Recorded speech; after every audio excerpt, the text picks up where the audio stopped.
తిండి లేదు. నీకు దేవుడు వచ్చి అన్నం పెడతాడు. కరోనా వచ్చి అందరిని పట్టుకొని వెళ్ళిపోయింది.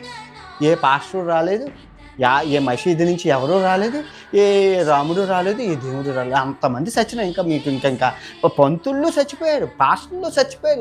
వీళ్ళందరూ చచ్చిపోయారు. మసీదులో ఉన్న సాయిబులు చాలామంది చచ్చిపోయారు. ఏమైనా వచ్చి దేవుడు వచ్చి కాపాడారు. అబ్బాయి ఇంకైనా జ్ఞానం తెచ్చుకోవాలి కదా.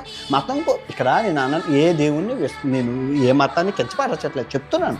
మొన్న పాయింట్ చెప్తున్నాను. మేము మారాలి. ఇన్ని దేశాలు నాశనం అవుతున్నాయి. ఇంకా ఆ యుద్ధాలు చేసి రోజు బాంబులు పడి చస్తున్నారు. అయినా మీరు ఇంకా మారలే. ఇంకా మొత్తం నేను మతాన్ని నేను కించపరచుతాను. మళ్ళీ చూసుకోండి. అల్లాహు అక్బర్, సబ్కా మాలిక్ ఏకే, రాముడు, కృష్ణుడు, యేసయ్య అందరూ మనం సృష్టించుకున్నాడు.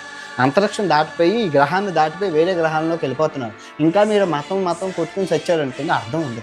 మన పిల్లలకైనా మనం వాళ్ళని మతానికి, కులాలకి, వీటికి దూరంగా ఉండి మనిషిని మనిషిలా చూసే మతం రావాలి ఈరోజు.